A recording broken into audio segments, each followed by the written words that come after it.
তাই শ্রমজীবী যারা আছেন মনক্ষুণ্ণ হবেন না, মন ছোট করবেন না। You are the superhero, you are the superhero, you are the remittance fighter of our country. এজন্য রাস্তা দিয়ে যখন হাঁটবেন বুক ফুলিয়ে হাঁটবেন, আর বস্তা ভরে টাকা নিয়ে দেশে ফিরবেন, ঠিক কিনা বলেন? বুক ফুলিয়ে হাঁটতে হবে।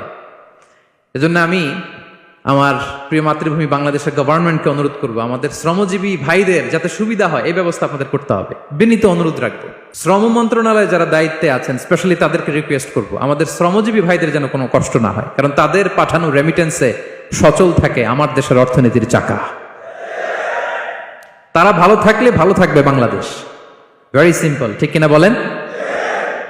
আমার যে ভাইটা পরিচ্ছন্নতা কর্মী, রাস্তা ক্লিন করে, এয়ারপোর্টে ওয়াশরুম ক্লিন করে, একজন পরিচ্ছন্নতা কর্মী, তারও 20 থেকে 30 হাজার টাকা বাংলাদেশে ঢুকে প্রতি মাসে। আপনি চিন্তা করতে পারেন?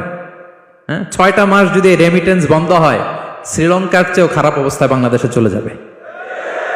Just only 6 months. ভয়ঙ্কর অবস্থা হবে বাংলাদেশের। এটা আল্লাহর পক্ষ থেকে একটা স্পেশাল রাহমা, মার্সি এন্ড ব্লেসিংস, যে আমাদের রিজিকের তাগিদায় সারা বিশ্বে যে কাজ করতে হয়, আমরা কাজ করি আর দেশে টাকা পাঠাই, আর সচল থাকে আমার দেশের অর্থনীতির চাকা। আলহামদুলিল্লাহ পড়েন।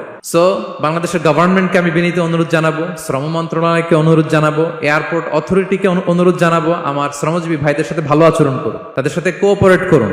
বিশেষ করে যতগুলো দূতাবাস আছে সারা বিশ্বে, বাংলাদেশের যে মিশনগুলো, দূতাবাসগুলো, আমার শ্রমজীবী ভাইদের যে কোনো কাজকে অগ্রাধিকার ভিত্তিতে আপনারা সার্ভিস দিন। এটা দিতেই হবে, ঠিক কিনা বলেন? তারা ভালো থাকলে ভালো থাকবে বাংলাদেশ।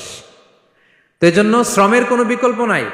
নিজ হাতে উপার্জিত অর্থ, নিজ হাতে উপার্জিত কামাই, এটা শ্রেষ্ঠ কামাই। তো আলহামদুলিল্লাহ আজকের অডিয়েন্সের মধ্যে শ্রমজীবী ভাইয়েরা বেশি, আলহামদুলিল্লাহ পড়েন। এটা আমাদের সৌভাগ্য। এই যে বাংলাদেশে এখন চাকরি নাই, চাকরির বাজার মন্দা, মাস্টার্স পাশ করে বেকার টোটো কোম্পানির ম্যানেজার এরকম আছে না নাই? তার বিপরীতে আল্লাহ তাআলা আপনাদেরকে